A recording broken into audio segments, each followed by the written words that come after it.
Actually, I'll take you over to the Dragon Graveyard, and then we will go over. Oh, you know what? Huh, I hid that file, or I archived it. But what we will do is we'll just say you got picked up in the Dragon Graveyard after your adventure recovering Salter's things. We split off, and different combinations of you all talked about different things. Interesting, retrospective, meaningful things, or in the case, Norlai, of you and your brother, you had a good conversation, and I don't know. I don't know how this maybe makes Norlai reflect, but he seemed to have a lot of those ideals. Like, not that he wants to go out of his way to scam your friends, or friends question mark. But definitely there's that. I mean, there's the old life that you used to live. And while obviously you had been trapped in a bottle effectively for a while, and you've been through a lot in a short amount of time, your brother is an interesting little time capsule, I think, because he still has that kind of optimism and scheming, or at least he's still in that survival mentality of, here's the situation, how do we take advantage of it? How do we try and empower ourselves? And not that he was like trying to be like, yeah, we're totally gonna quite literally backstab them or anything, but like, no, you should be the leader. It's et cetera, et cetera. Let's use this opportunity. And so, I don't know if that had Norlai reflect a little bit on a past life, in a sense. Many fall in the face of chaos, but not this one. And Raven, not thank today. you very much for the host. But he's here, and he wants to be with you all. He does want to spend time. You did have to explain the Relentless to him, especially as you're making your way through. And where we had left off, you all made your way to the upper deck, and you were met by DJ. And as you were walking along, there was the tatters of the sails that were flapping. Of course, it was kind of a windy, cloudy day, so clouds were moving in front of the sun and whatnot anyway throughout the course of the day. But here, when we ended, there was a particular shadow that was like moving against the wind and was more than just flapping tatters of sails. As a silver dragon landed on the deck of the Repentless, and cut. So we had the 5 of you here. I guess technically there was a 6th as we have DJ present. So we'll put DJ out here on the map too. I couldn't find a Minotaur quick enough, so I went with a werebear. That's pretty close. Big burly. So DJ's up here, and then neither of them are physically manifested, but you can presume Salter and Cypher are aware of the situation because they are the Repentless. It's kind of weird how that works, but yeah, all right.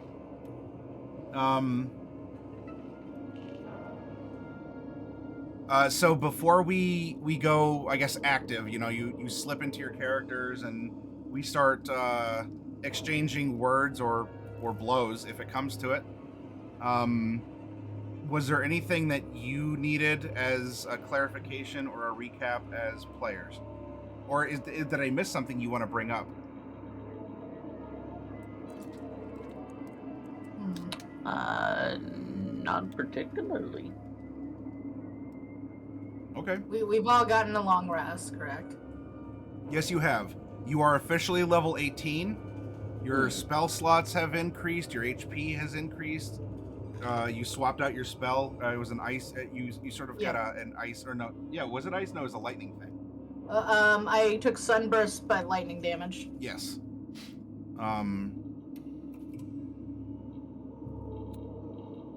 And After the session last week, I did work things out with Fluffy Sheep for Bright's spell book, so Okay. we're clear on a couple things, and I don't know. No, you were at work, Coffee. It had to deal with some spells like Clone, which is necromancy, and it's not technically a resurrection. Kind of is, but it's not, because it deals with the transfer of a soul, etc. Yeah. And so we were talking about that. Clone is not currently a viable spell.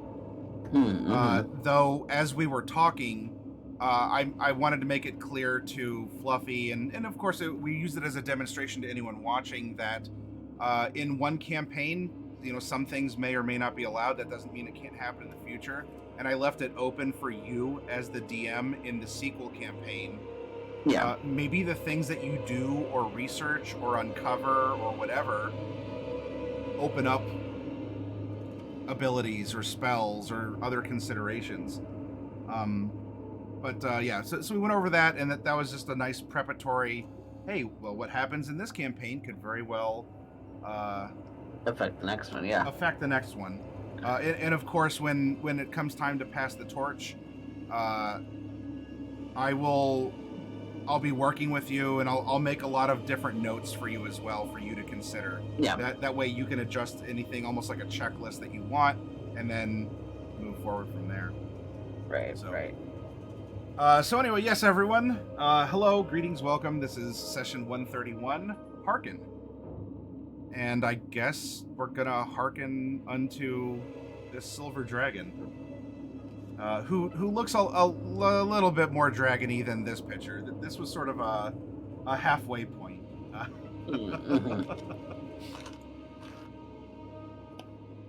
Kazimir got on a bit of a slippery slope down in hell, and He really did. Poor baby. Poor baby, he wanted this. Poor baby. He was manipulated by hell. So you all do recognize that it is Kazimir, and speaking through Bright's mouth, because she had the vision of the fight, etc., that she can confirm that this is. I mean, you also saw him come out of that gateway in the volcano, but this is the same person, dragon, elf, something. Creature. Yep. There is a difference, however, from, well, even the glance that you got of him as he had burst forward from the gate in the volcano. All over his body, he has what to us in the modern day real world would almost look like welding marks.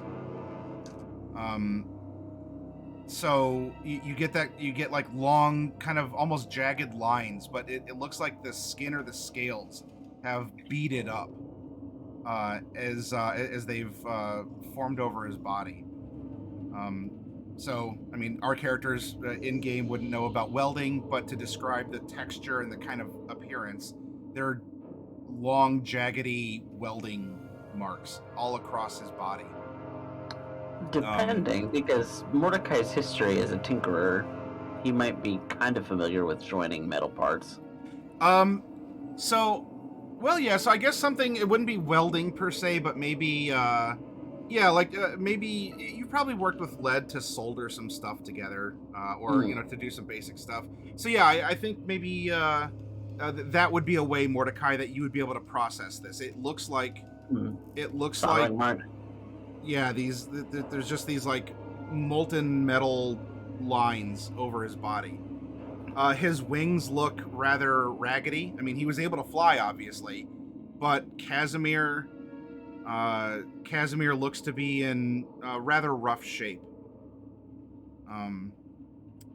In this dragon form. Now, actually, as a question for you, Dark Wolf, as the pilot of Kazimir before, when he turned into a dragon, did he keep the scar over his eye, or did that kind of heal over? And He kept the scars. he kept the scar. Okay, so there's the old scars that you would remember from Kazimir, but there's this new something as well.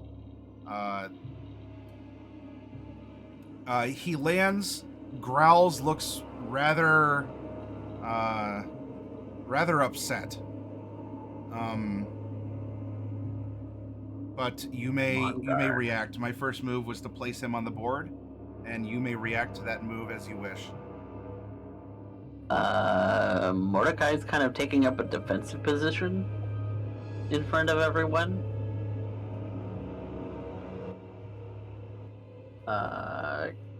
Kazimir.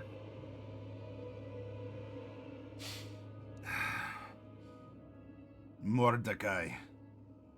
A rumbly, big, booming, dragony voice.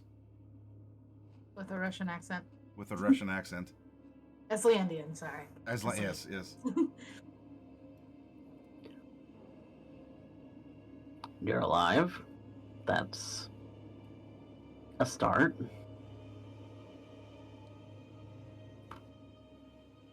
Alive, barely. I didn't expect to find you here. Or maybe it was eventual, just not now.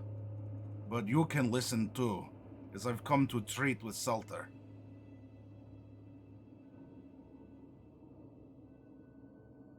Okay. Trade with Salter? Treat with Salter.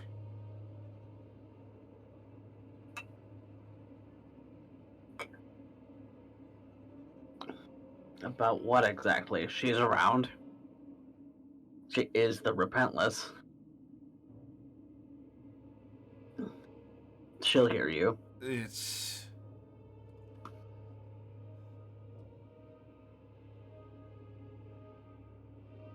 and you say that, and there's a, there is a directionless voice of Salter, that says, "Do go on." Is a very lilty, if only you saw her, she was sort of batting her eyes and, making a cutie face and an accent to sound very sweet. I mean, Kazimir being a silver dragon would probably be very attractive to Salter. Oh, yes. I suppose the offer could be to you as well, but you know too well the problem that I will describe to you. In fact, you ran away from it at the volcano. It's Merkuri. What about her?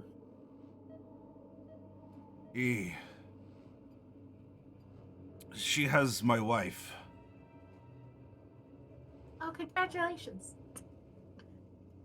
Oh, wait, no. I mean, congratulations on the wife. Yeah, like, Kazimir looks down to... Kazimir's never met Noralai. Nope. Except So- for one time. One time? When we were all together in the, They passed in my Mercury's husband. tower. That, yeah, okay. Kind of in passing. In passing, that's right. Yeah. Noralai knows Kazimir. Kazimir does not know Yeah. Noralai. So, as you say, congratulations, Noralai, Kazimir looks at you and just sort of like takes an aggressive step forward. I meant on the wife. Last time I heard she was just your girlfriend. Yes, well, a lot of things happened.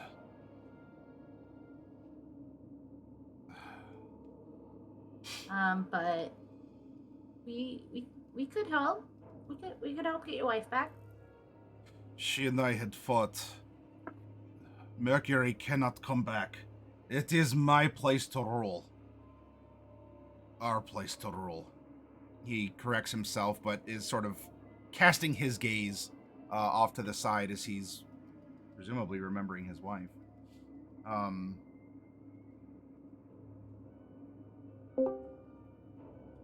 There is a man there now who is keeping things hopefully in order.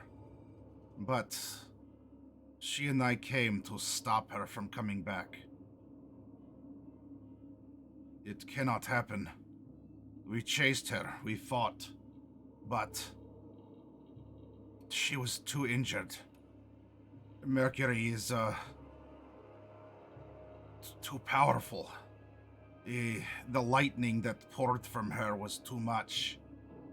And as he says that, he almost like clenches up and winces. And Mordecai, it occurs to you as the tinkerer, and the beating metal reference here is what you're looking at is probably the results of some severe scarring that Mercury's lightning left over Kazimir's silvery scales. Mm-hmm. She didn't kill her, but I don't know what she wants with my wife. It's maybe a ransom, but I haven't yet been contacted. So I came to Seltert for help.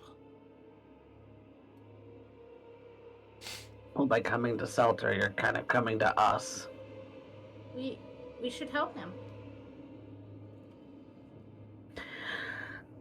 But if the thing about Merkuri is that you beat her down and she's gonna get back up again. It's the same with all the patrons, isn't it? I don't know what you're talking about. Everything can be beat. Everything has a weakness. Kazimir, you were there when we defeated Orlans. What makes you think that we're not gonna see him again? Well, you guys haven't seen Orlan since. But we've seen Faye since. Yeah, but not Orlan's. Probably someone else took his place. You kill a rabid bear, it still has cubs in the den. I get this. But I don't care about Orlans.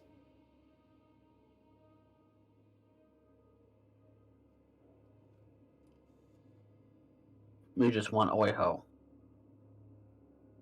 Yes. There's a man there now, Gary. I trust him to run things. Gary. Oh, that's interesting. That is interesting. Especially since Merkuri killed his brother. And father. Yeah. Actually, And she's also his mother. Did that. So it's a whole big thing. Mm-hmm. Mm-hmm. I mean, Gary's a nice guy. But hell also corrupts. No, it doesn't. I'm not listening. Well, I mean, we all got out of there. I mean, Kazimir got better, so, I mean, we're all here now.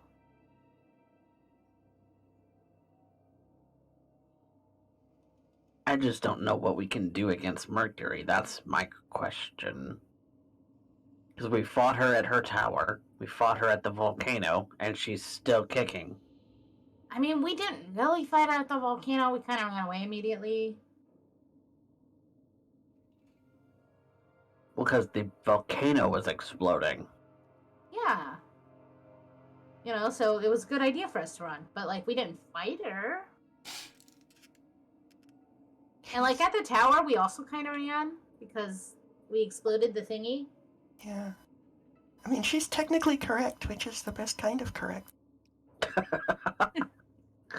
See, Bright's on my side.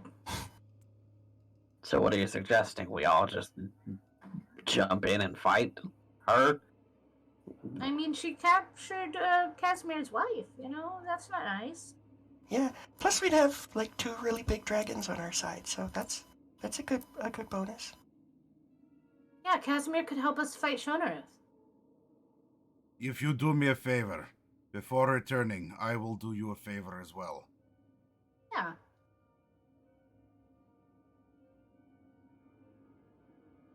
You turned on us at the tower, Kazimir. How do I trust you? Turn on you? I didn't kill you, did I? But you joined Merkuri. You were going to kill us. You were going to fight us. I scared you off.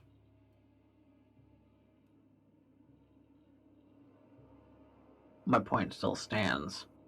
I mean, Kazimir's technically correct. You He's still just stand as man. well. I did not kill you at the tower.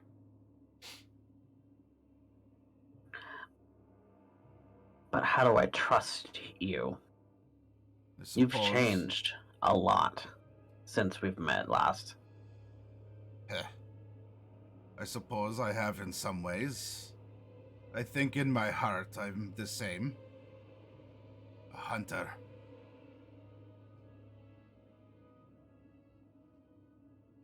If you don't trust me with all things, that's fine.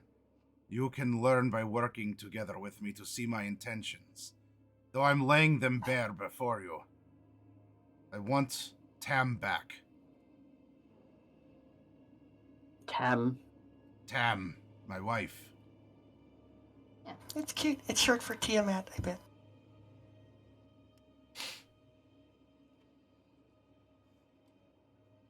You do this for me. I will help you. You want to take down Sho'neuroth. I get it. I'll do what I can, and I'll even return back to Oiho and leave you be, as I'll have what I've wanted. You can have what you want here. Because we all go here, that place stops existing, from what I can tell. I don't know about that. What You I know- do know is I want to rip and tear that bitch apart. Yeah, who's not existing? If this world doesn't exist, nothing exists. Oh, well, maybe. I'm not really sure. That's That's the theory. that's the theory.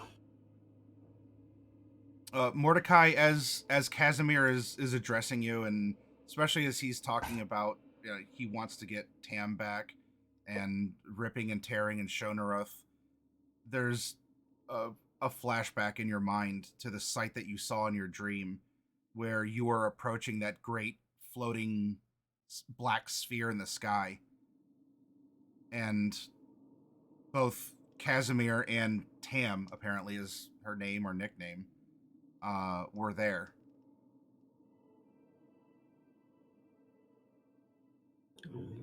He's starting to get funny feelings about things.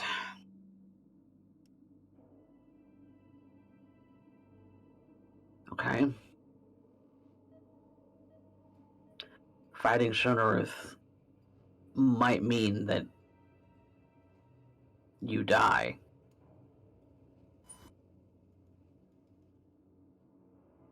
If you're aware. If you're okay with that. Fighting Merkuri means I could have died as well. I almost did, but I didn't. And if I can survive Merkuri, I can survive Sho'neuroth. Well, we'll see, I guess. Especially with Tam at my side again. And I suppose you as well. He regards all of you. And there's a hem. Oh, I believe that you also need to include me. I am certainly no middleman in all of these arrangements. Oh no, of course not. And rising up from the deck is Selter in her ghostly glowing form. As she rises up to what you would consider to be her, I guess, normal corporeal form, she looks at you, Mordecai, looks over at Kazimir, and a little taller than you remember her now.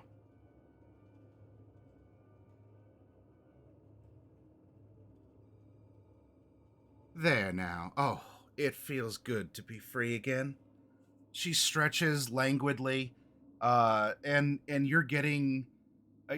You don't have to be a former bard or anything to know that she's her body language is a lot more freer. As she sort of stretches, she's definitely trying to show off some physical assets and prowess. Mm. But not to you all, to Kazimir. Mm. As she saunters over to him. And she looks back, though, over you all, down to DJ, who already was taller than you all, because he's large, and most of you, well, none of you are. Some of you are smaller than even that. DJ, why don't you go take care of things? He simply gives a bow, and he walks off.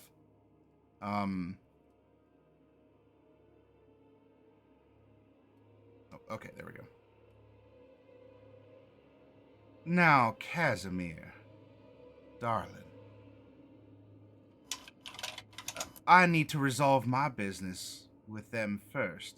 And then, well, you came to me for help. And if they so choose to chip in, I suppose we can work together. Because ultimately, I believe that y'all are going to serve my purposes as well. You see, there's that little old Leviathan that needs to be brought down out of the skies. And That's well, on the list. Yeah, it's Leviathan, then Sho'neuroth. So we can either do Leviathan, Merkuri, Sho'neuroth, or Merkuri, Leviathan, Sho'neuroth. And sure enough, I would love for all of you to go in with your swords a-swinging, your wands and staves a-blazing. And I believe that we can work together, in a sense, to achieve each of our goals. She's sounding... There's always that hint, that predatory hint underlying anything she says, but she's sounding especially cooperative? Maybe even dipping her toes into being magnanimous?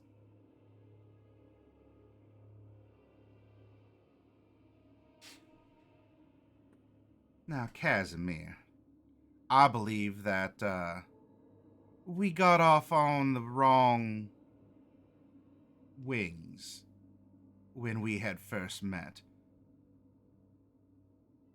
And he narrows his eyes at her. Yes, it wasn't pleasant to be blown from the sky by you, but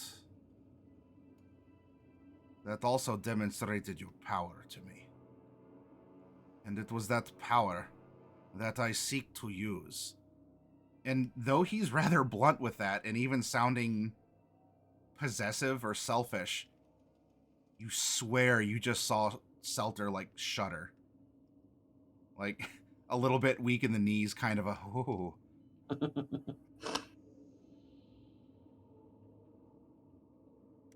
Well, yes. I believe that, you find me to be quite a powerful person.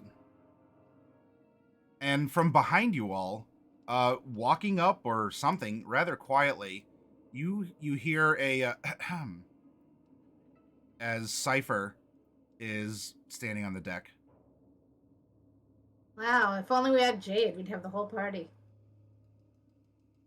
All of the Chroma Company. Selter, that was not you by yourself, but it certainly was us working together. Kazimir, yes. I believe that, well, between the two of us, one of us rather forcefully unloaded our broadsides on you, and the other one vomited copious amounts of acid. Well, you can see that we are adaptable, we're powerful. We can do a great many things. All of us are, I guess. I don't care what it is that you use. I know that you have the tools. You have the skills. but I want Tam back. I don't know where it is that Merkuri had taken her. And, well, I haven't forgotten how to track. It is a different world here than I remember having left behind. I will It's very different. aid in locating her as well. But I cannot tell you right away where we must go.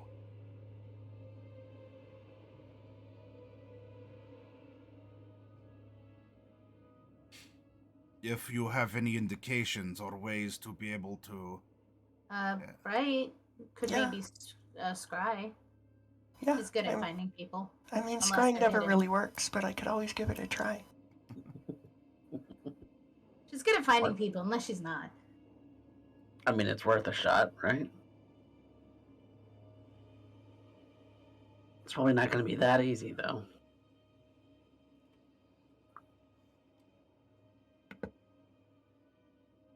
They Some are your likely resources to use. I appreciate it if you find her with him. Some likely places that Merkuri might hold up, though, is anything mountainous or volcanic. I doubt she'd go back to the volcano in Mesotopia. Would she go back to one of those towers? Potentially.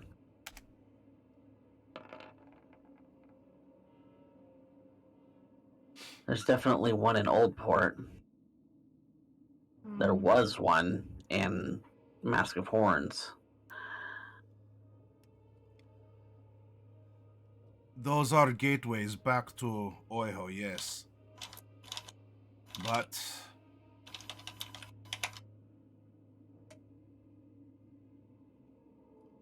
if she goes back, I would know of it. At least I should know of it. Gary, others who have sworn fealty to me down there. I would be made aware. So far, I've heard nothing. It could be a possibility, but so far, no.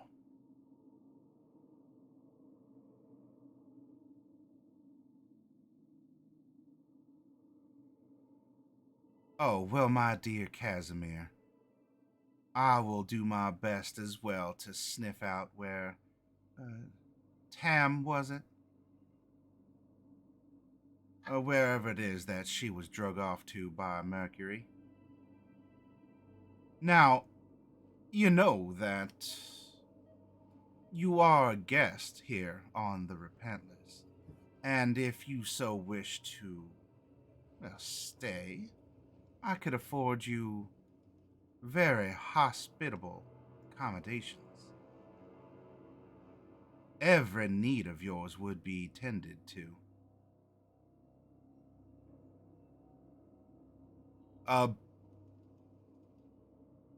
Between Norlai and Bright, which one of you has a higher passive perception? I think Bright. Probably me, I have Probably 16. Bright. Okay. Yep. You hear, Bright, you hear Cypher kind of, not quite a snicker, but at that statement, he gives kind of a, I don't know, like a heh. Like a small... like a heh / humph at the same time. Like a... Yeah, something in between there. Kind of a mix of emotions, but he, while he's been rather quiet in his approach and he's been listening, Bright, you do pick up that he is seemingly aware of intentions of accommodation.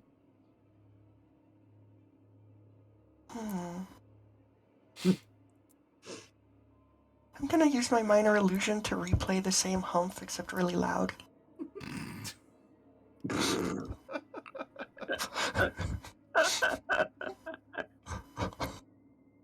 Mordecai Sure. just kind of looks back.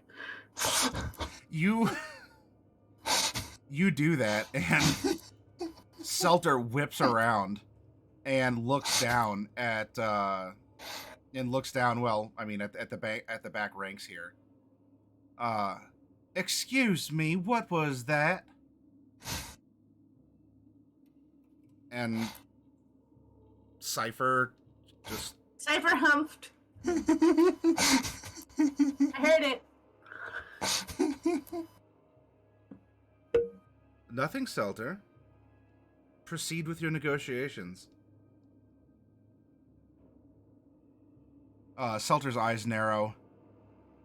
Though they scan over all of you, but they land on you, Bright, and just those green glowing eyes just sort of burning within her shadowy form. They fall on you and they're on you for what, I mean, I'd say what feels like an eternity, but that's no longer figurative for you. So like it's hard to measure how do I use expressions like this on someone who's actually been through it. I'm gonna use thaumaturgy to create the sound again, originating from Cypher.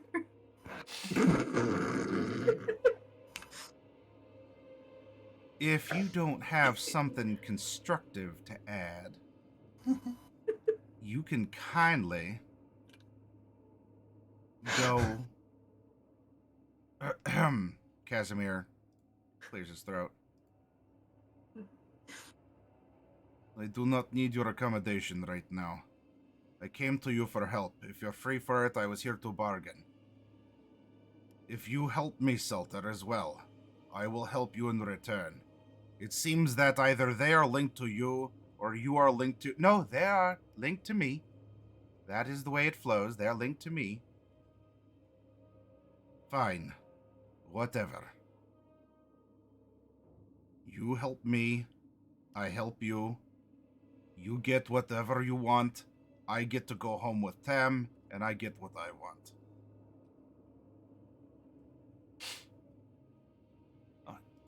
Easy enough. Certainly, a man who's made his intentions very well known. I like those who can lay bare. Yes, well. I would like a way to be able to find you more easily. Fortunately, you are still around, in a sense, the area where I had been fighting and trying to track down Merkuri and Tam. Oh, well, of course, I believe I can have Cypher or even DJ assist you with that, dear Kazimir. I am not dear. I am Dragon Kazimir. And Selter kind of once more gets the tingles.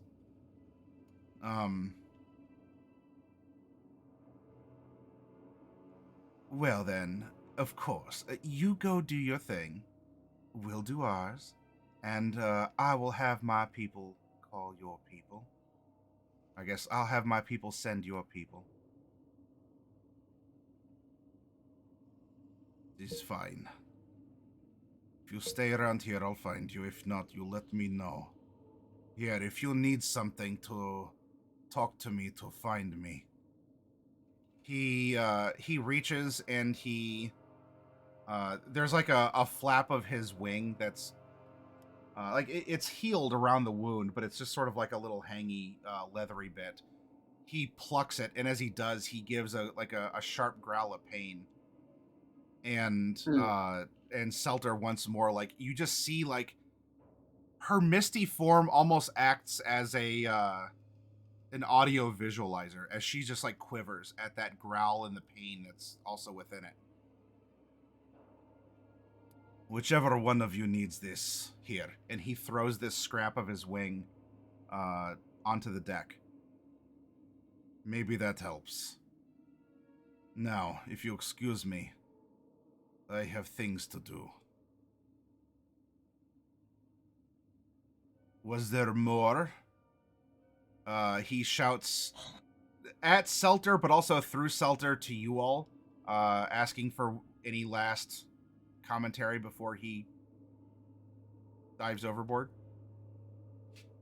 If you help us with Sho'neuroth, then... And you agree to that? We'll if you trust me with only one thing, it will be that.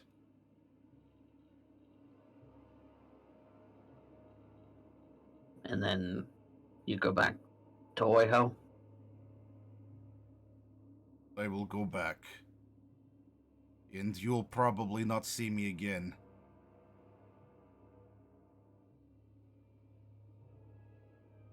You shouldn't ever see me again. Well, what if we want to come visit for old time's sake?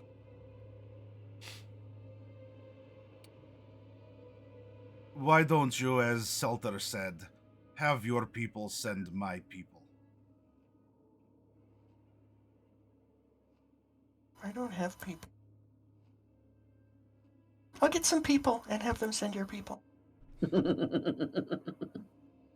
Are we? We're kind of your people, right?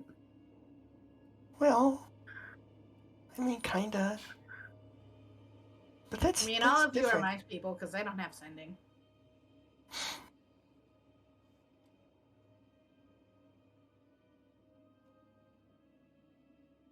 Kazimir turns to make his way towards the edge and fly off. He starts to move and he turns back. You, Norlai. Hi. His eyes dart from you over to Loki, then back to you. Congratulations as well. And then he dips over the side and flies off.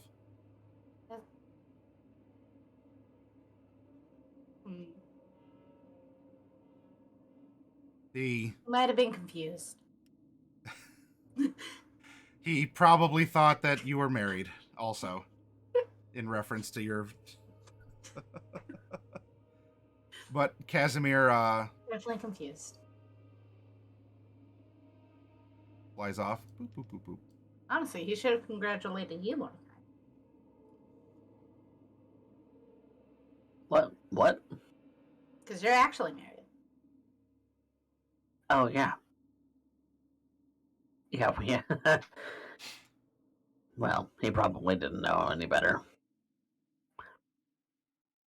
Selter, says Professor Cypher, are you quite done with puffing yourself up?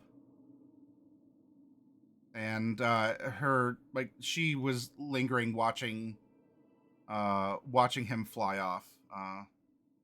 Because even as a dragon, he probably has a great butt. And as that was disappearing into the horizon, that was certainly the gleam in her eye. And she turns around. Oh, yes. And she reduces back down to normal Selter size. Well then. Now that was something. We have business, Selter. Of course we do. And look, I even set any sort of pretenses and grudges aside to come up myself personally to reclaim what is mine and to extend a hand of friendship and an offer to... I don't suppose you got extra things while you were down there, huh? She stops as her mind is turning. I have things to trade. Oh, you do, sweet Norlai. I can always rely on you. You know, I bet DJ could love an assistant in procuring various treasures. Do you need a job, Norlai? No, currently not. I have a upcoming job. I'm gonna be running an orphanarium. But that's after we defeat Sho'neuroth and all that. An orphanarium? Orphanariums don't get you money, they cost you money, Norlai. Yeah, but it's something that I wish there was when I was a kid, so I want to make sure it's around for other kids. Oh, well. You have plenty of time to change your mind. I could always use someone who knows how to get things. And Loki's eyes kind of widen. Well, ma'am, if you need a treasure hunter, of course. I'm an expert. He's trying to sound very, speaking of puffing up and boastful, your brother kind of straightens up, kind of puffs his chest out a little bit. And, Yes, you are Loki, yeah? Correct? That's my big brother. Well, Loki, my dear. She kind of walks between you two, Mordecai. And, I mean, while she kind of passes through you, because she can, for some reason, the left side of her is corporeal and seems to kind of bump aside Selene with her hip as she walks past. Loki, if I may call you such, it is nice to eat you, even to meet you, my dear. And she extends a hand. Loki looks over to you, Norlai. Yeah. It's nice to meet you too, Miss Salt. No, Miss.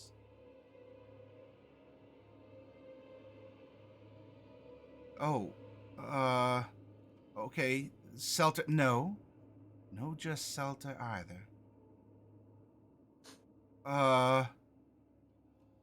Then I believe Mistress will work fine.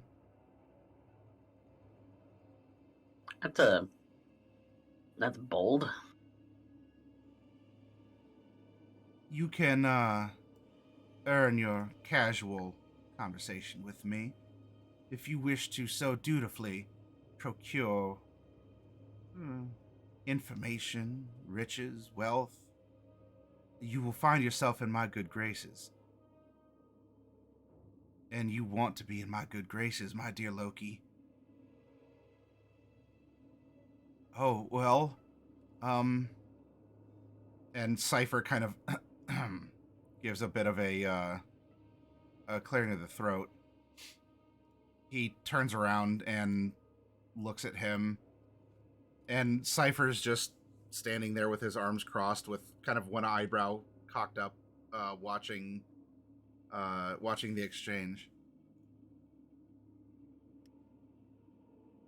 Yeah, of course.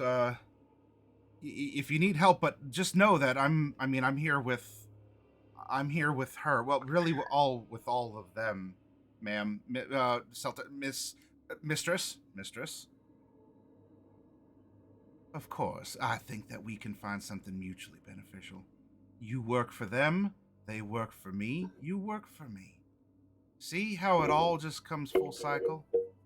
We all benefit. Just be sure not to bite the hand that feeds you. And she gives him kind of a little, like, nose boop.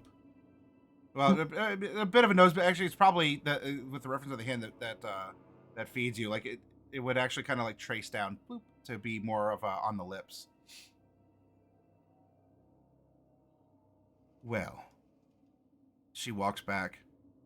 I believe, Selene, you had my things, and I would be very glad to get them back.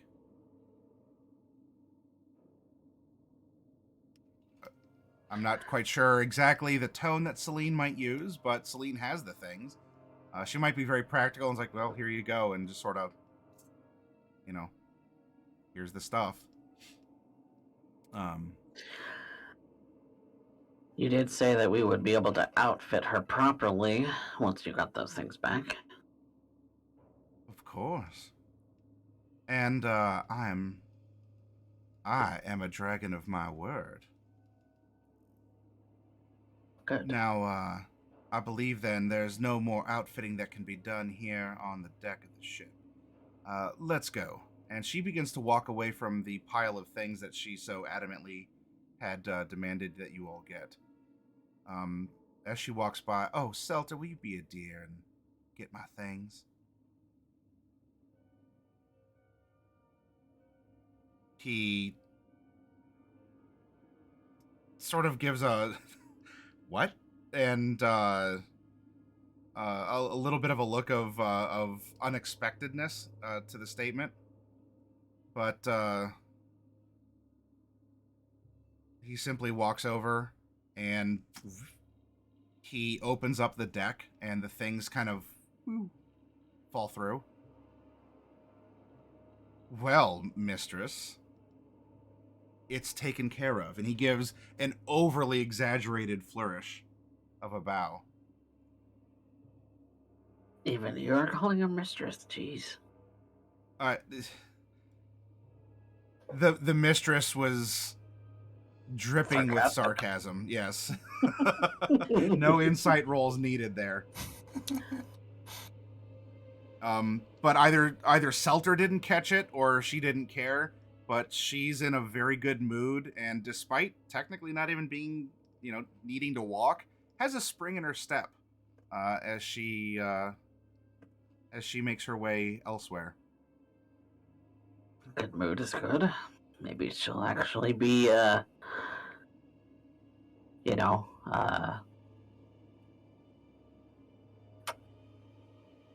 cooperative in negotiations. I certainly have noticed, her demeanor's different. And yes, I prefer her this way as well. Why fight her on something like this when, honestly, she's probably a lot more giving or agreeable. So if nothing else, you can thank me for doing this for you. Much appreciated, Professor.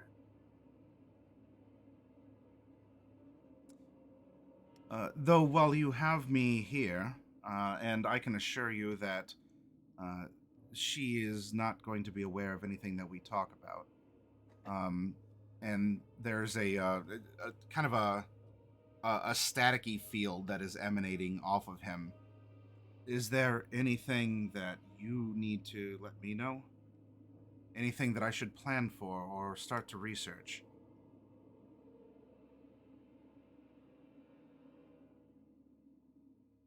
You're a learned man.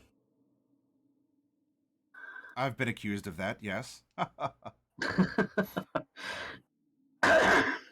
still haven't I still haven't seen you actually teach anything.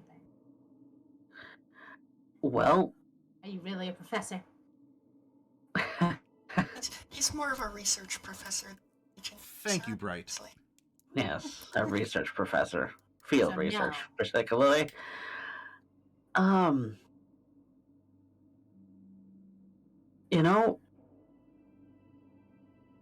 We've kind of been, mulling about with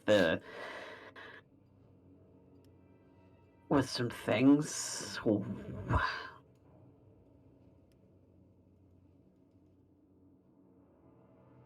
Are there... I don't even know how to phrase this. I speak several languages, Mordecai. Use whichever one will suit your words best. Well, you said that Selene is an angel.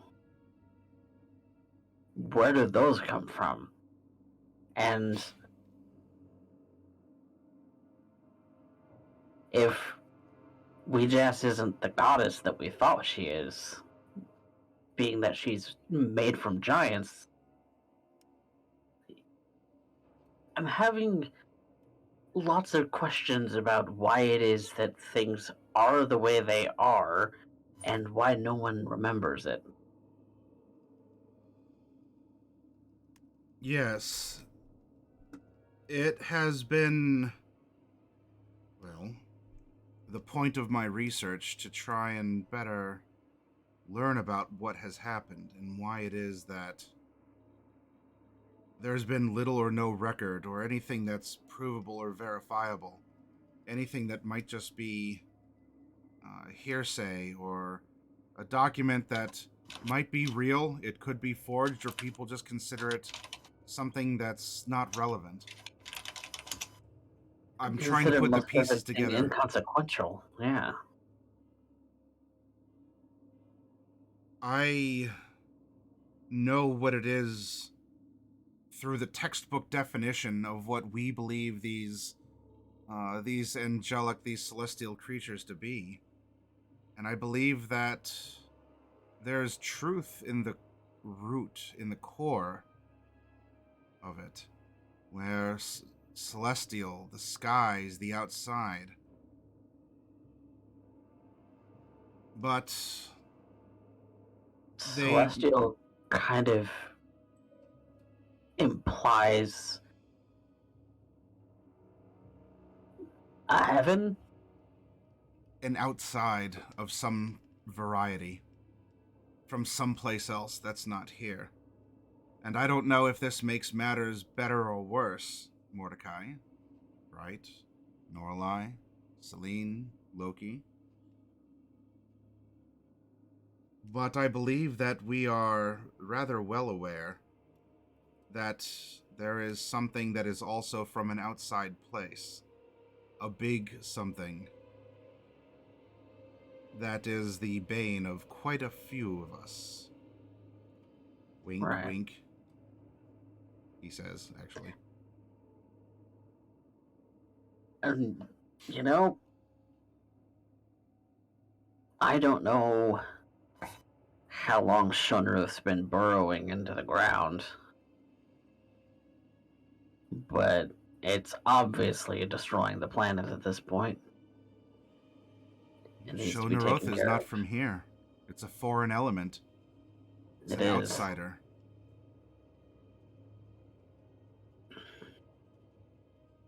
Like an illness. And I wonder if an answer to the questions of, well, what you just stated. What are angels or these outsider beings? What might be the differences between them or the aberrant creatures that we've seen crawling around? What's the difference between a god, a goddess, or even a patron? And I'll tell you, Mordecai, being someone who may very well hold that level of influence and power, it's an interesting thing to have to contemplate your own existence. I don't want to concern any of you, but I believe that I very well know the feeling of what it is to hold that kind of power, to be able to change things, to even recruit people into my service by sharing my own power, not just my knowledge, though you can argue knowledge is power as well. I'm looking at you, Bright. Hand crossbows.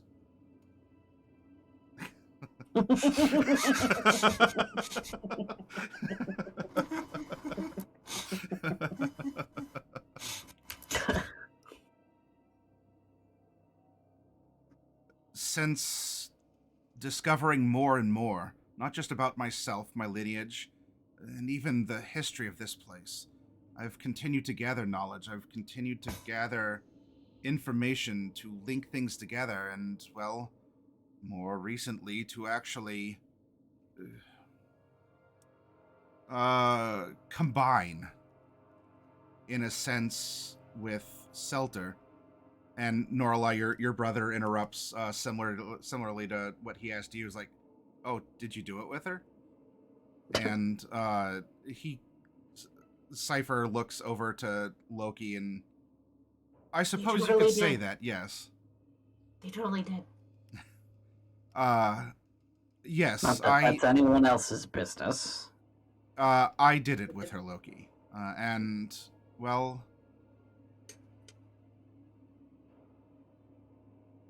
the power that she carries, wielded by everything I've learned. Well, you've seen what this could do to the Repentless itself, and I am more free than Selter to leave this place, though I do have an intrinsic link with it. Selter is the Repentless, and I suppose in a way it's as if she is a sentient weapon, and I am the one that can wield it. I I believe, Mordecai, that this is what it feels like to be an Orleans, to be a Mercury. Even, to some degree, to be a Sho'neuroth.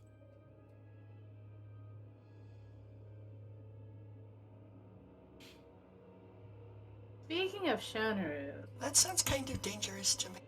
Actually. Yeah, I bet. I'm not sure that's appropriate.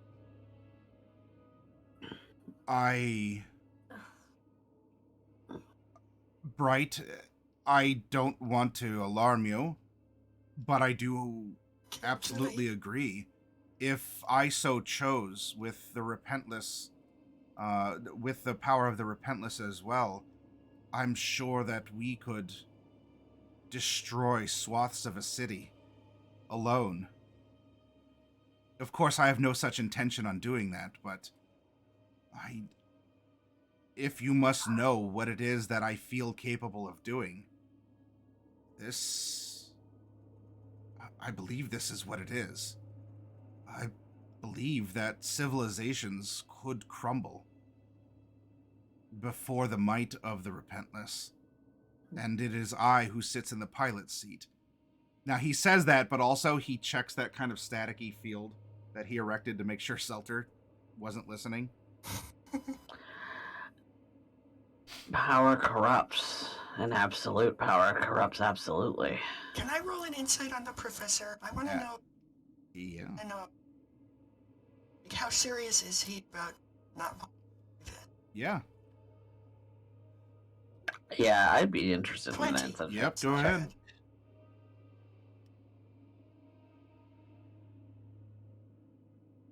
22. One moment here, because I'm gonna get a thing.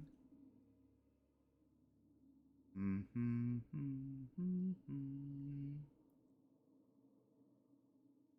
dun dun dun. As he's saying this,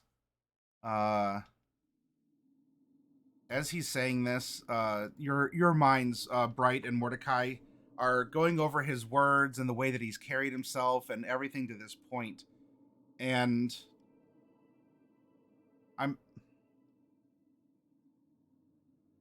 you have certainly, you have a strong basis to think that he would be capable of this. So in your own senses, like, this is now out of character talk. This is his character flaw as part of his background, like himself as Cypher. Unlocking an ancient mystery is worth the price of a civilization.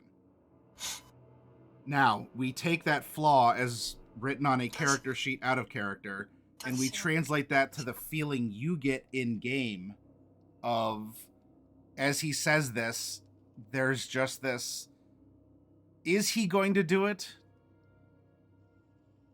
He's not carrying himself to be as maniacal or as a megalomaniac. He doesn't carry himself to be a monster.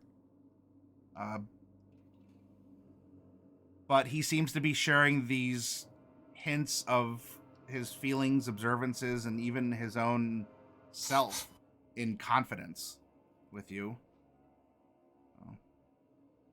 But if he is in control, if he's in the pilot seat of the Repentless, and the Repentless is a lot more than what it used to be. In fact, roll for a poker. To take you all 19. Okay, good. For any of you out in the audience, and because you might have seen if you were here in little bits and pieces, the Repentless used to look like this. It was just a Shadowhar airship, mechanical. I mean, there was a necromantic component, which, if you want to call it, slightly biological in a sense. And then it looked like this, kind of different. There was a thing that happened. It took on a weird form here. Although this was more of its MAW stage, MAW. And then it looked like this. And then it continues to get worse. And then now on top of this, it not only just carries itself like a this bioship, but it is capable of producing spontaneous arms and armor. Bright, you saw in your vision of in the battle of the volcano when you looked back, trying to find Loki, as the ship was incoming and everything. The sides of the Repentless armored up. There were hatches that opened up, and things, these cannons that almost looked like the gauntlet that Cypher wears. These larger versions of them pushed out of these mouths on the broadside and opened up and barraged a fully grown dragon out of the sky with one barrage. The maw of the Repentless opened and a gout of this acid poured out and also took down a dragon pretty well in one go. Now that probably used a lot of, I don't know, substance, ether, energy, magic, whatever you would want to call it. But you saw what the Repentless was capable of, and that was a midway step. Selter and Cypher have had a chance to refine it, because you saw the Imperator class, perfect condition, nice metal sides, sharp angles, etc., come into port in Oldport. And it looked splendid and large and fierce in a way. And, well, now here you are. So if Cypher so wanted to take out a city, he probably could with the Repentless alone.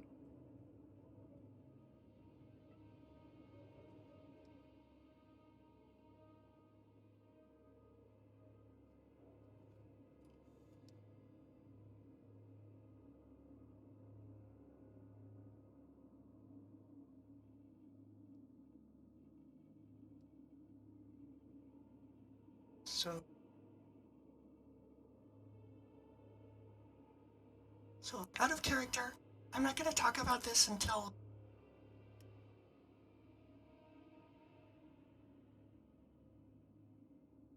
You're not going to talk about this until what? Later. Cut out. Some future point in time. Okay. Okay. That's why I rolled for... Okay, gotcha. Do any of the rest of you have any other questions or comments to Cypher as he is talking or entertaining you, supposedly giving you a Selter-free listening experience?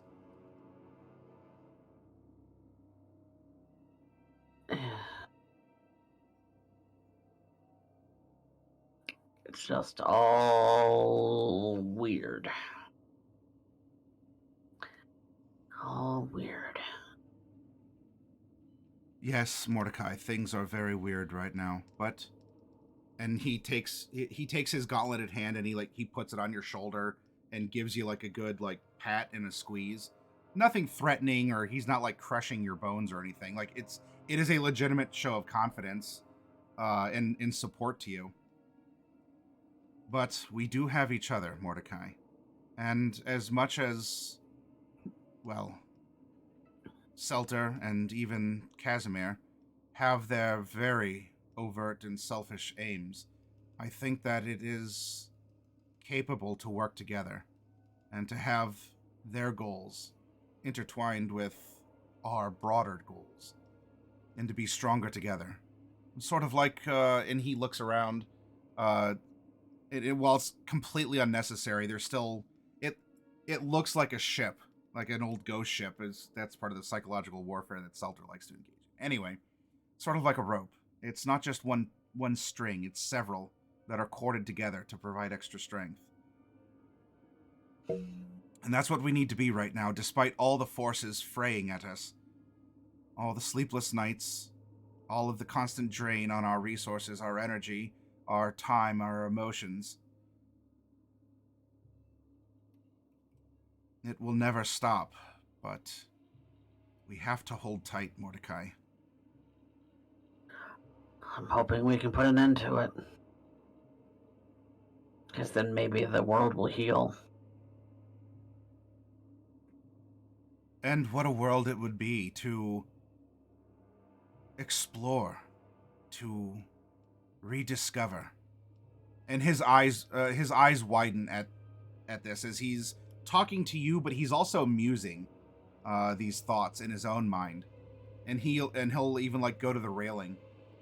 Imagine just almost a whole world. More than just what is out there that is known. There's so much that will become more known.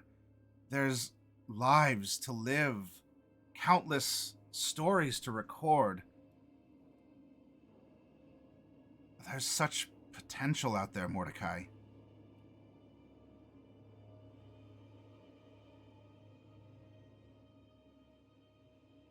And You're probably right. if it makes any of you feel better, he steps back in front of the group. That is a world that I want. I want a world where people can record and remember and learn. I want those who wish to learn and spread knowledge to engage in history and to go and make the waves they will in the world and not feel it. As he's going on this speech, his voice is building to a crescendo, and he's talking very passionately. And throughout this speech, which comes across as wholehearted, there is an undertone though of like where he talks about wanting people. It doesn't seem to be any kind of like a direct malice thing. Maybe it's just the words that he's using that have consistently come out. But it's, I want people to, I want people that, I want people blah, blah, blah, blah, blah. In his beneficent litany of what this world could be. But he catches himself in the middle of this, apparently a soapbox has manifested underneath him on the deck. He notices it. It disappears. I'm sorry. I believe that you have other things to do. And honestly, if Selter's in a good mood, and well, don't waste it. You should make your way to the treasury as quickly as possible, so that you can deal with her. Well, with the company I keep, I don't often get to open up about these things. And with you all here, well, thank you. It felt good to do. Sometimes you just gotta let that pressure off. And to be quite honest, that's a world I want to see too. Good then. I believe we're all agreed. We're on different paths that lead to the same destination. If one stumbles, he's rambling as he's walking past. If one stumbles, another will be there to pick him up, etc., etc. He gives various other, kind of fortune cookie advice and other, one-liners, which are very well-meaning. But now Selter walks away, and he didn't quite have that like springtime fresh pep in his step, but he actually seemed content. Like he was sated in some way. But he walks off, leaving the five of you on the deck, though he does remind you that after a couple more steps, she'll be able to hear you again, so be careful. And he walks away. Well, should we get to this little outfitting of Selene properly? I have things to trade. Yeah. Yeah, exactly. Well, let's go to it then. Okay. You make your way through all the different rooms, very well appointed. More and more and more so than what you remember.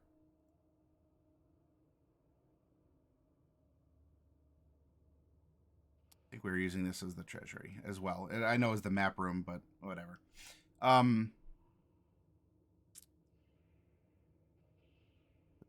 Blip, blip. And we needed a bright to blip up here too. Now, the last time you did this, you were working through DJ as your agent. Oops. Mm-hmm. You were working as DJ as your agent.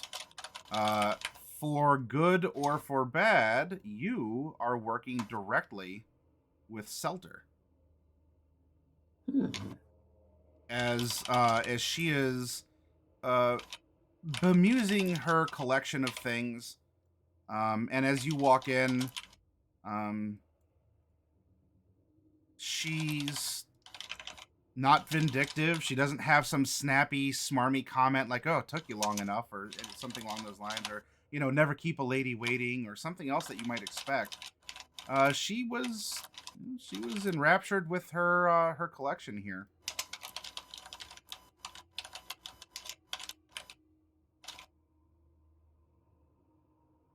In fact, you have to get her attention as you walk in, because she does not seem to pay you any mind. Salter, I have things to trade. Yes. Yes, I had received my things. It was a little unexpected. I don't blame you for them dropping through the ceiling. I believe that's a conversation I'm gonna have to have a conversation with Cypher about that. Mm-hmm. But I am a dragon of my word, and I believe that dear Selene here needed to be outfitted for the trials ahead. And Mordecai, of course, I would want to see that your wife is kept safe. That's the idea, intent, and the idea. And I believe as well my soon-to-be acquirer had something to trade to me. She's looking at you, Norlai. Yeah, so I have these boots. If you wear them, they make you fly. But I can kind of fly without them now, so I don't really need them anymore. I see. Well, congratulations on the ability to fly. I hope it will take you everywhere that you want to go. Oh, hopefully.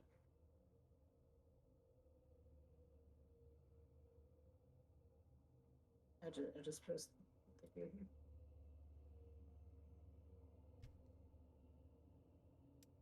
One moment as I open up her treasury.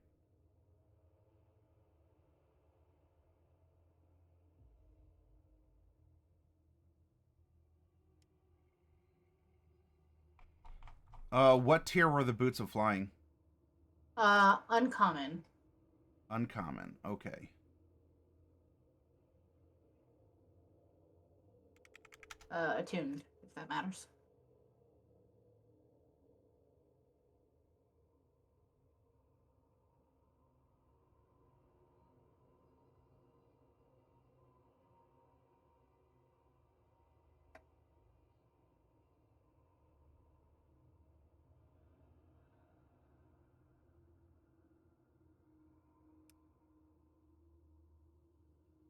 Now, Norla, just what is it that you might be hoping to get from me in exchange for these flying boots?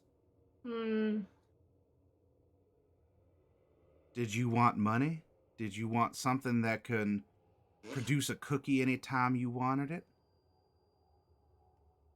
No, maybe another sort of magical item. If not for me, maybe something for Loki, because he doesn't really have much.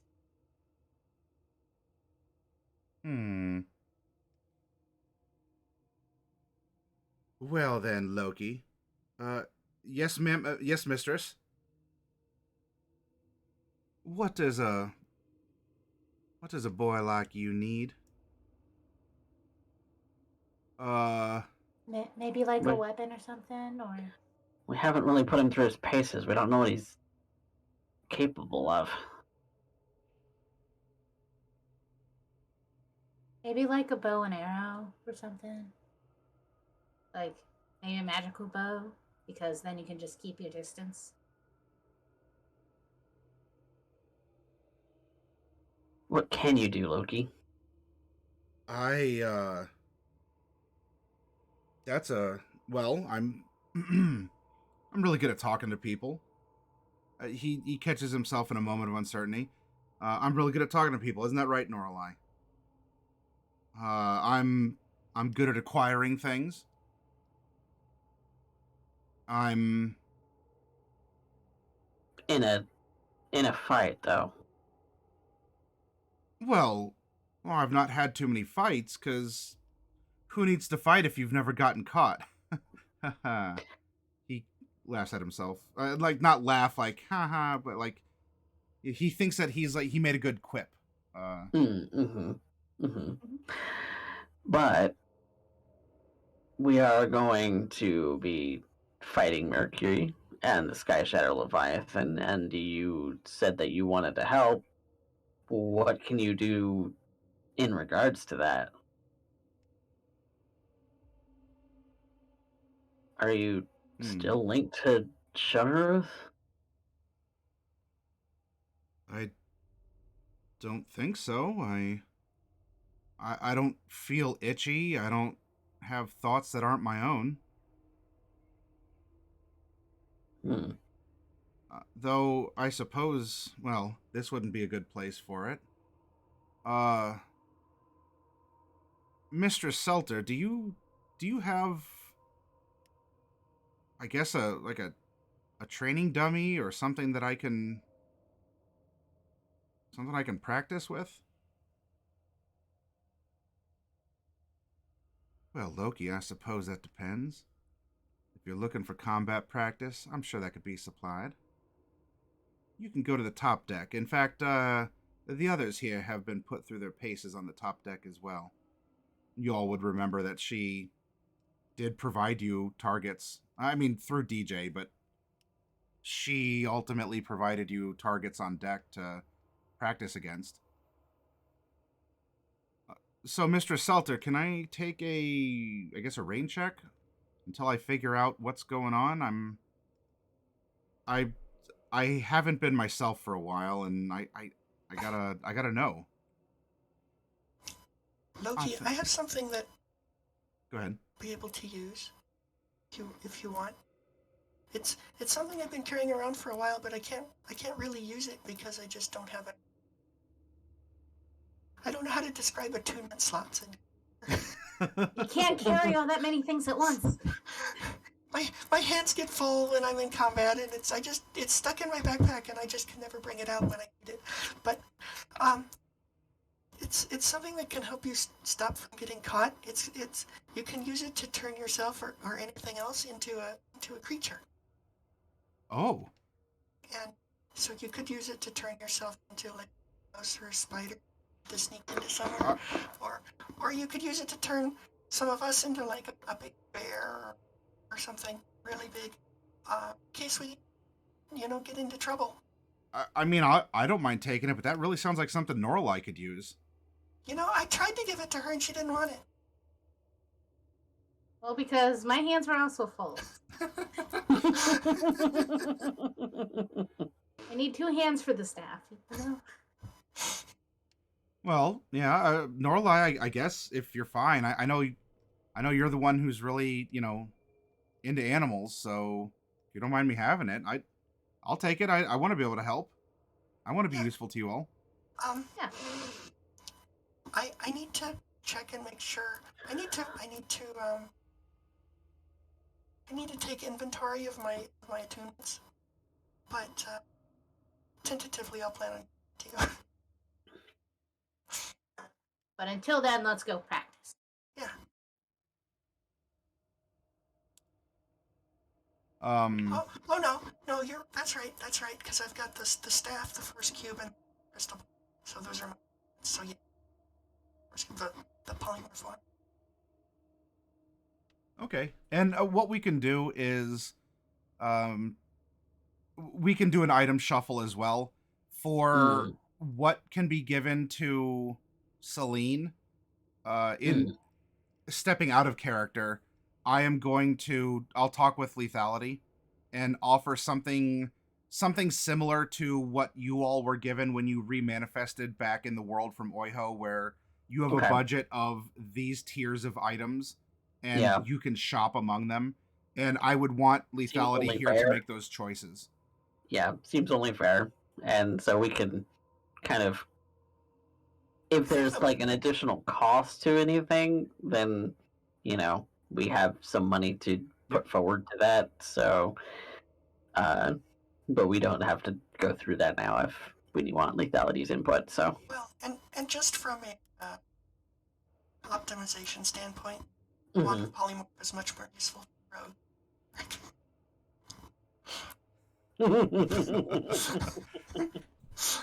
Yes. So yes. In character, Selter makes good on equipping Selene. Selene, however, we don't know what that's going to manifest as. So, but fuzzy. Mordecai can be sated that Selter did make good on the exchange. And I mean, along the way, she probably made quips like, "Oh, well, I'm glad that this armor adjusts itself to fit." It's like gets little digs in like that, because there is just that kind of rivalry. Though at this point, and even at the fact that she still seems to be in a really good mood, like she's doing it. There's probably still a burning rancor in some part of her for Selene, but the jabs weren't malicious. Yeah, they weren't malicious, or it was more growl than bite. They're the usual fare. Yeah, like she was doing it just because it was like a second nature for her to just have to communicate like this. So, but it didn't seem particularly malicious. Yeah. But yes, she will make good on that, and then of course we have the outstanding. If any of you want to donate items, to Loki, we can drop those in, and of course we'll have a little training session for him to be able to, demonstrate his powers or his skills or whatever. And then you can. What's that? In doing that, are we planning for like an in-character training montage, or do we just kind of get an assumption as to what his class is based on what he can do? Yes, I'm going to give you a broad sense of his class, like in out of character terms. Yes. Okay, because that, yeah. So if he's kind of along the lines of like a rogue or a fighter, then we'll want to outfit him appropriately in that regard. So yes, that will be all will be revealed there. And Selter, I mean, Norlai, you're already in good with Selter. Well, and that you're not in good, but she's neutral to you, but she's in a good mood. So when you do your trade, it's not going to be a downgrade like it was before. You can at least swap rarity for rarity with her, and you do have treasure, so you all can buy up as well. Yeah. We've got plenty of treasures to be able to include should anything cost more.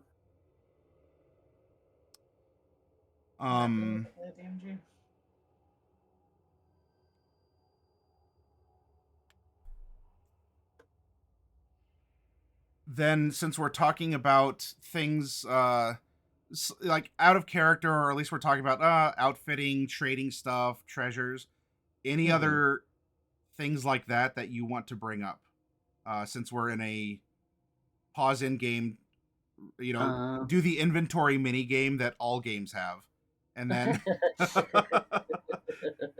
and then we go back to the MSQ. Is there any consumables that anybody needs to purchase?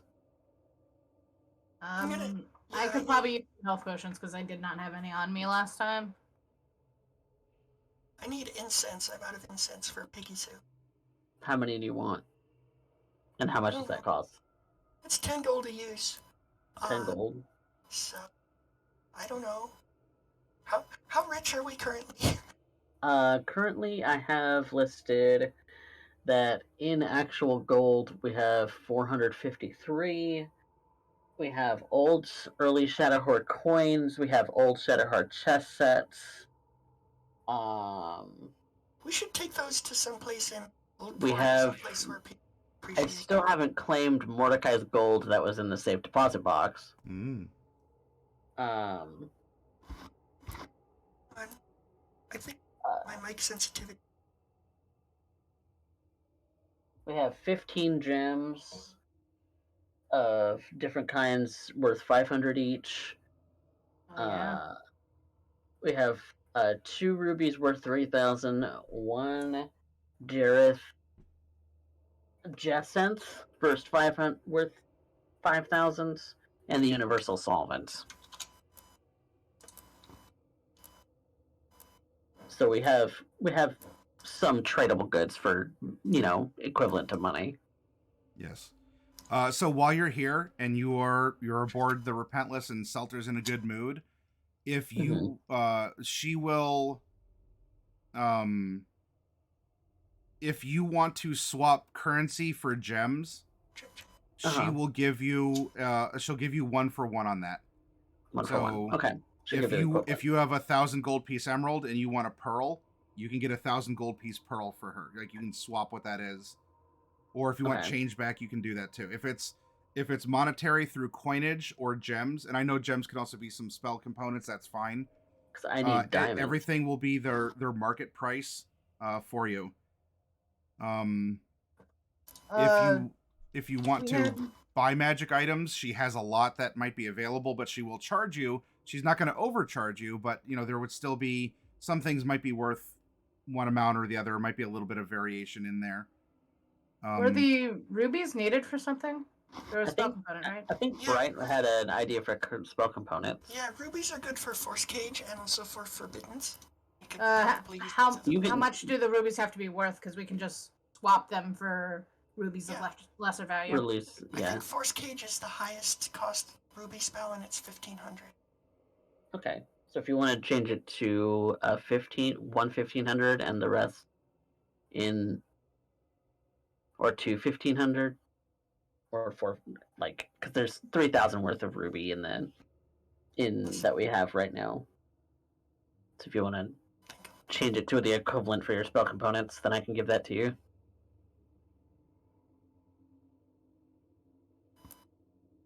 And then you can have that on your character sheet. Okay. Forbiddens, is that a wizard spell? That's a cleric spell, isn't it? Forbiddens? Yeah. Yes, it is. I have the information for it.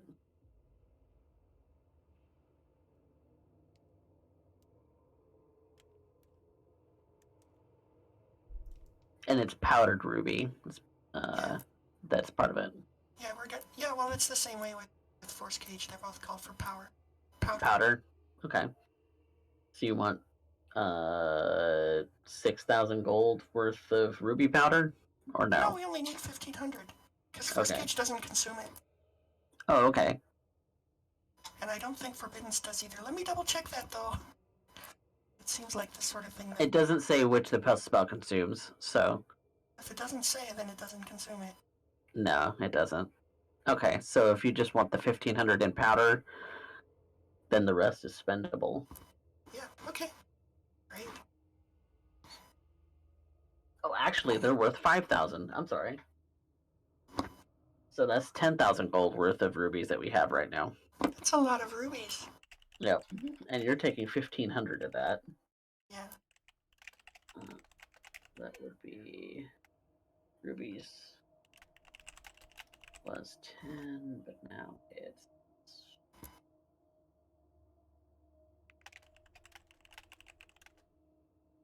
8,500. Okay. So we have 8,500 left in rubies. Okay. So we can change that to gold if we want. Do we want to just convert that to gold? Or diamonds, because I could use a couple diamonds. Yeah, I was gonna say maybe some diamonds. Yeah, you should trade for some diamonds. And the rest, to be honest, rubies are probably more compact than gold.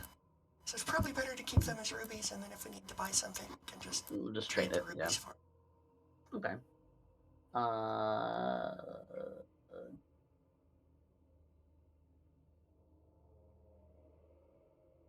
Okay.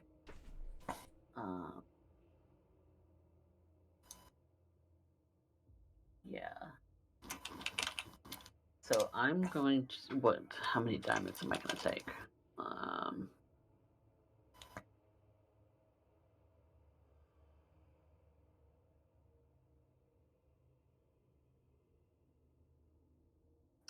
I am. If you do need mundane items like incense or something else, like she has those, and those would be sort of market price. She'll offer it to you. Okay. So how many uses of incense do you want? Probably 5 would be nice, and then I won't have to worry about running out so much. Okay. 5 uses it is.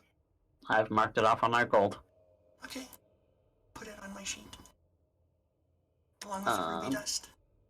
Yes. Put the ruby dust on on your sheet as well.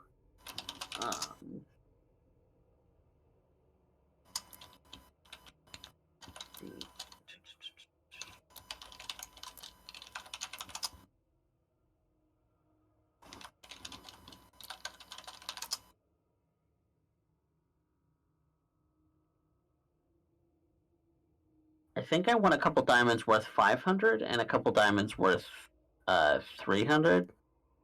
Because Mordecai's also kind of experimenting with the idea of bringing somebody back from the dead. Mm-hmm. And so you could also use the big ones for greater restoration. Yeah, greater resto requires diamond dust. Oh. So I would have to dust some of them. That's inconvenient. You need dust instead of diamond. Crushing services are available on the Repentless. I like to imagine that you just take the gem and you put it. Well, the first thing I would try would be to have Norlight chew on it, but after that doesn't work, then the next thing would be to take it up to the front of the ship where there's the whole big teeth and just chunks.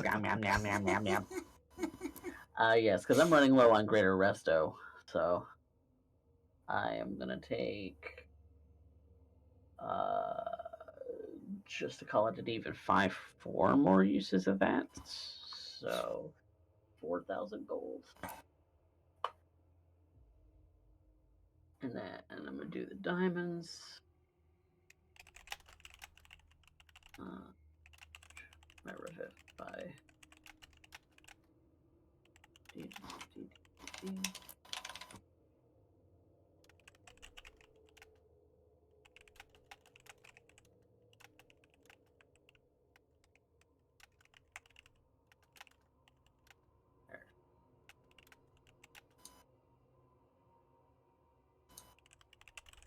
Take 3 more, so that's 1,500.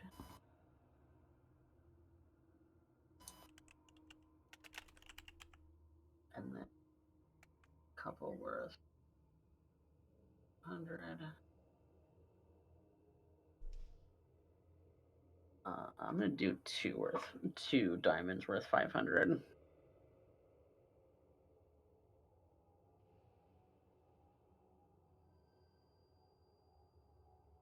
That's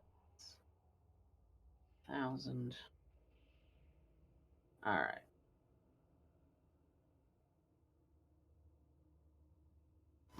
And I think Mordecai also wants to have a couple of minor the small healing potions on his person just in case.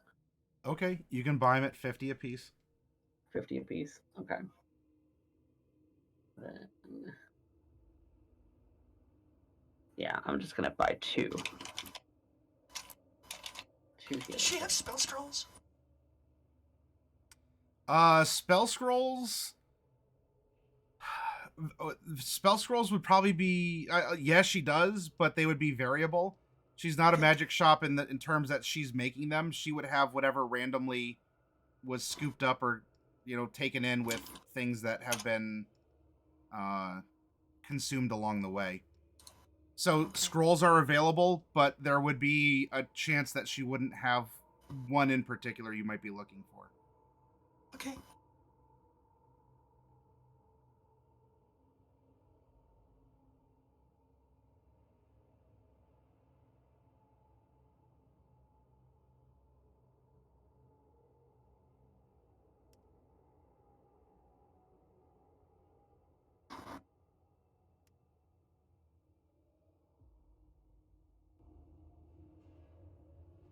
Okay.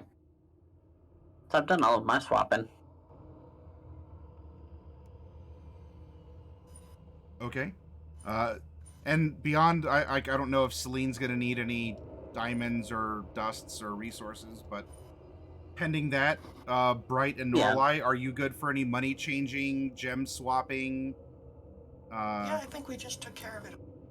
I'm just looking through the DMG for a new magic item, but we can leave that on hold. Okay. And yes, it would be a lot easier to carry around a gem worth 10,000 gold than actually 10,000 pieces of gold. So. Yeah, because that's yeah. So what we have left is rubies worth 2,000, jacinth worth 5,000, and a gem pouch of black pearls and topaz worth 7,500. And then Mordecai's safe deposit box receipt.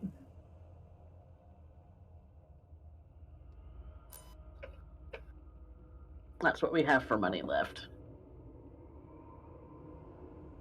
On top of, some chest sets and some older coins.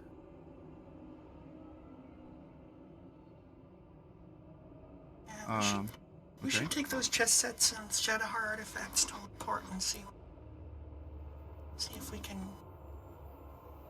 get them appraised. Well, not just get them appraised, but find out, from someone who's an expert. Yeah, find out what they're all about.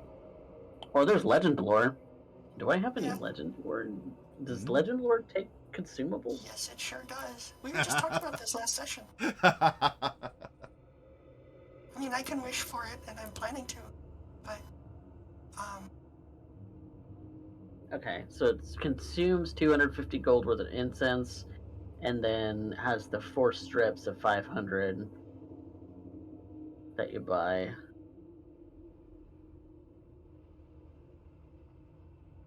Strips of ivory. Legend lore is pretty expensive. That's why I wanted to wish for it. Yeah. Does the wish not require the consumables too? Yep. No components for wish. Oh. Wow. But you're also spending a 9th level slot to get a 5th level spell, so... That's valid.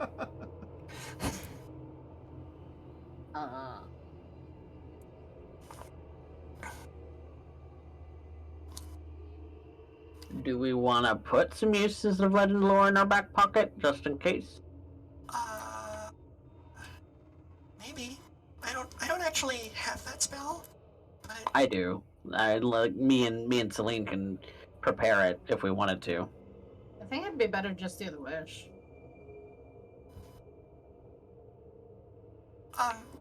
Now, to be fair, we do go through a lot of incense, so we're really just buying the ivory strips.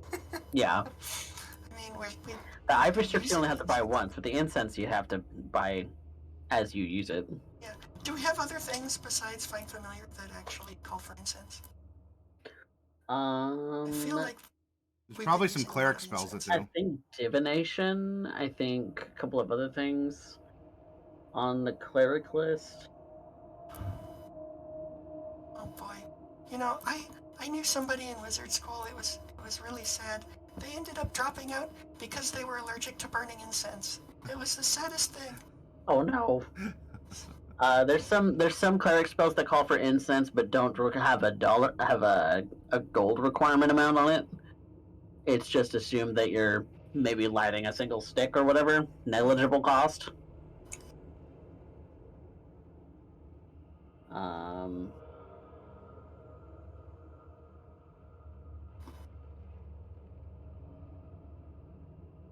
Divination takes a 25 gold use, which I have a couple of those already.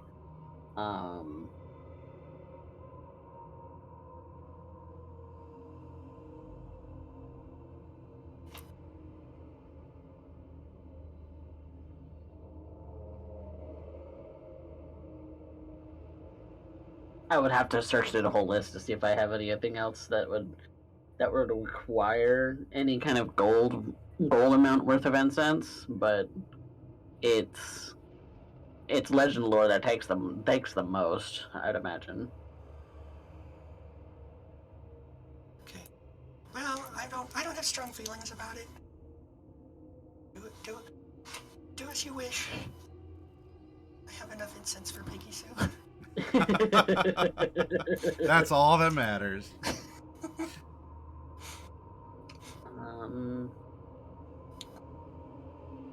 So I think I will get that. The 5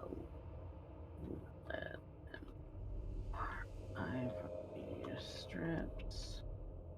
The is that 4 strips at 50 each?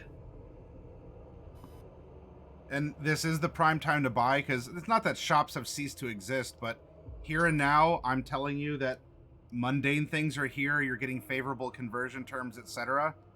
But if you end up going to Uct, which is a big slimy flesh swamp, there's probably not going to be a lot of merchants there to buy stuff, you know.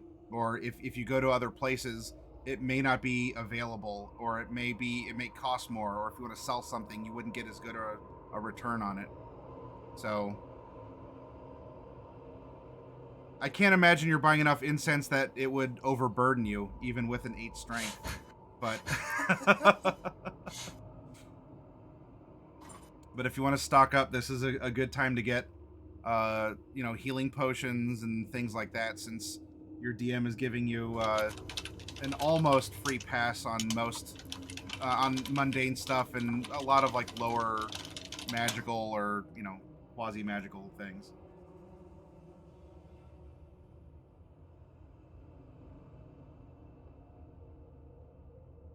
Okay.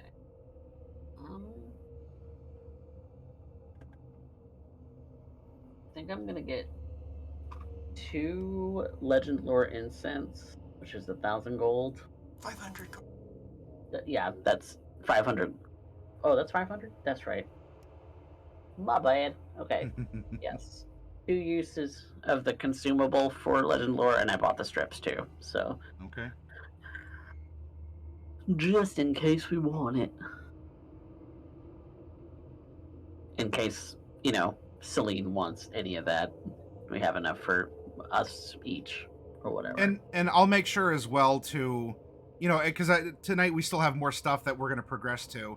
But, I can bookmark this moment, and when I talk to Lethality, just say if there's anything in addition you can think of that you want. That you want to buy mundanely, yeah. Yeah. Then you can sort of snap back to this moment in time and pick it up. Pick it up. Yep. Fair enough. Because we're gonna want to kit Selene, kit Loki for the kind of combatant he is. And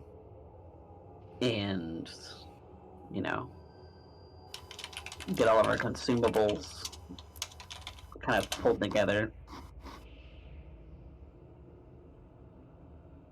I have everything I want. I think I'm good. Okay.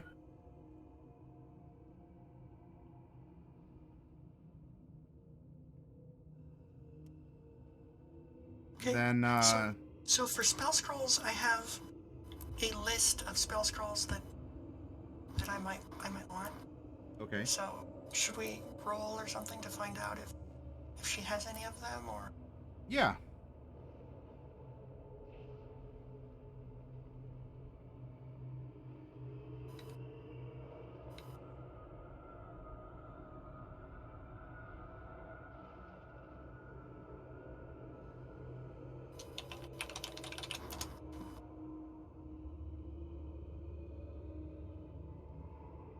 So, what should I do? Did you have a list? I thought you had typed it out or something. And No, I didn't type it. Well, I can. Give me just a minute. okay, yeah, you can send it over in a message, and we can. Yeah, these are all low levels. Bright wants more things to copy into her book. Yeah. If they're lower level, then there's a greater chance that they'd be available. Unfortunately, when you get this powerful, you're like, yeah, I'm gonna go shopping for level 9 spell scrolls, and you're probably the only other wizard in the entire world that can cast level 9 spells. So Yeah, those are not as easy to come by. yeah, you can't go to Wizard World and pick them up on a discount. Nah. Now you get your level 1 spells and there you go. Yeah.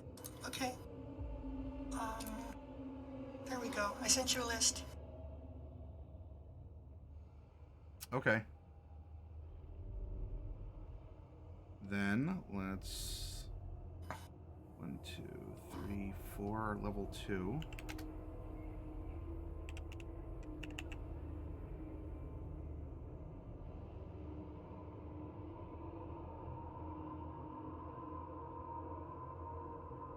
Okay, so I'm rolling 4d100s. If any of the numbers in order of the first is Earth and Grass, Shadowblade, etc., are 1 to 20, they're not available. So 21 and above is favorable to you, meaning that they would be available. Okay.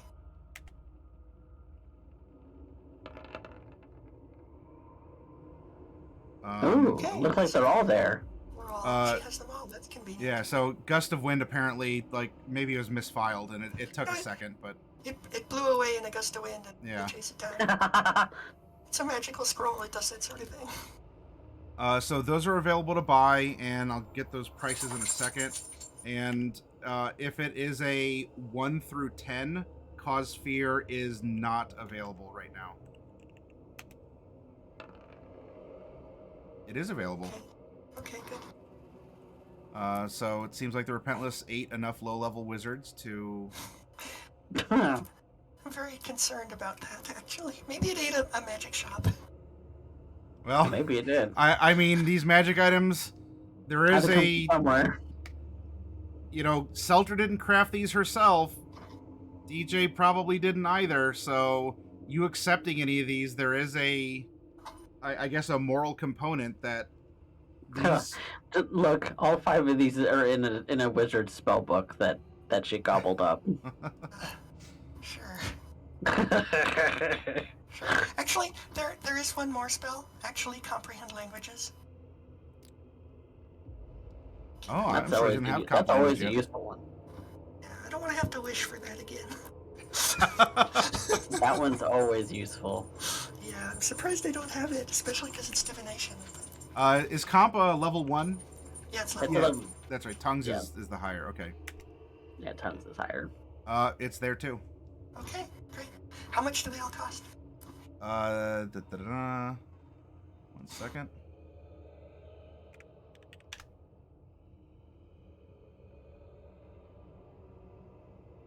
Now that we lost the hat, it's important to Yeah. have the spell.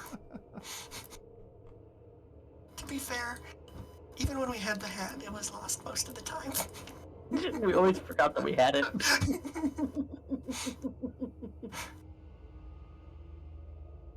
Let's see. I believe level 1 and 2 spell scrolls are uncommon magic items. I don't. I think they're even common. No, I don't think they're common. Only consumables and the new cantrip doodads are common. So they're There's- probably uncommon. I have. Yeah, because looking at Actually, the... level 1s are common, level 2s are uncommon. Okay. About that.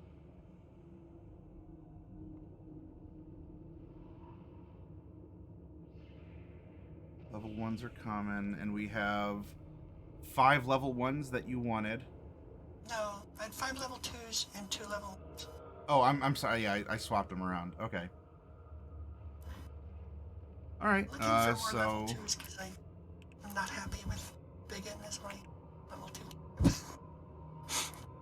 your two level 1 spells are going to be 100 gold plus.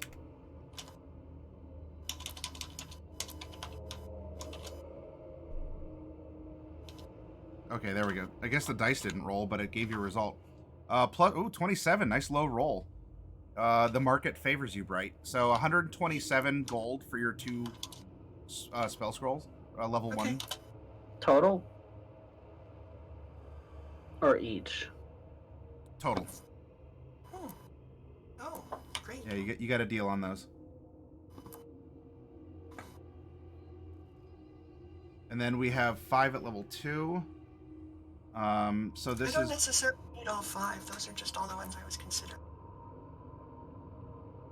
But we'll see what happens. okay. So this is what we're gonna do then.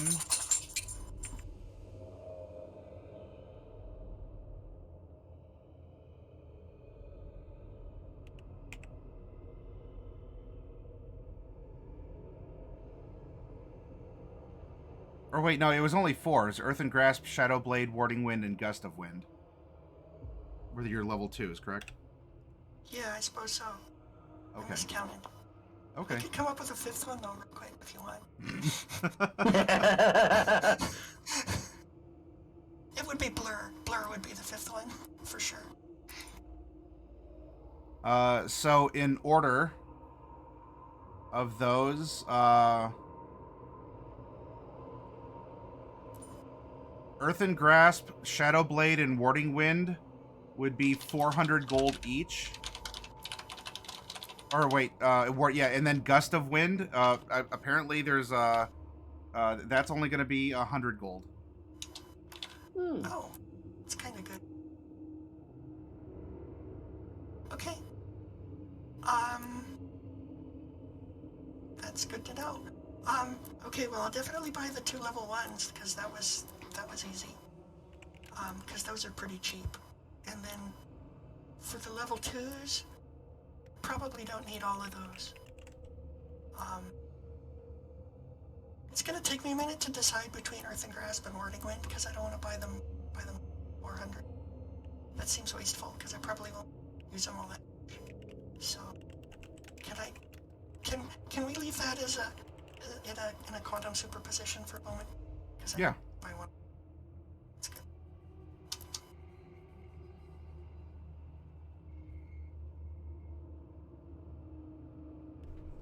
Okay, that's all I needed, and I'm gonna buy some ink too. It'll take me a minute to calculate how much ink I need. So Yep. I'll just post that in the chat channel after the game. Send your receipt to Mordecai, your accountant. Yeah, send me your receipt. Okay. Receipt. For all of you shopping, send your receipts to Mordecai. I'll expense it. Yeah, I'll expense it. I am the party treasurer. It's fine.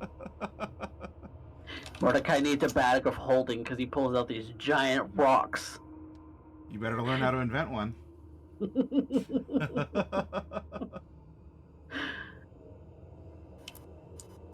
Okay. I can only imagine that a Jessen's worth 5,000 gold is just like this giant rock in his bag. I'm surprised he hasn't actually built up more strength as much as he carries.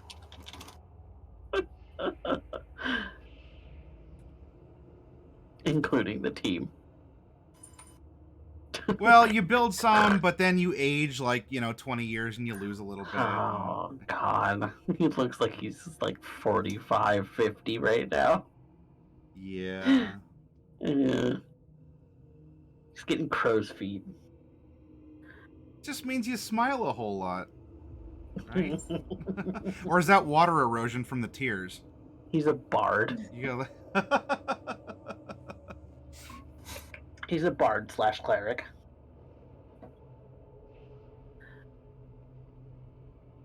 He still thinks very performatively. All right. So then, with our bookmark in time to allow for Selene and everyone to get some shopping done and customize things. Yeah. We'll stop here for a moment because it's break time. It's 8:15. That's our halfway mark, and then we can pick back up because we got a hard 10 cutoff for you here, Coffee. So for everyone out there, hold the off. hard cut. Hard give cut us is about 9:30. Yeah. Oh, 9:30. No, 9:30 Central. Oh, all right. Yeah. So we're gonna take about a 10-minute break, get snacks, drinks, etc., and when we come back, we'll see how things continue to go here for them. Be back soon, everyone.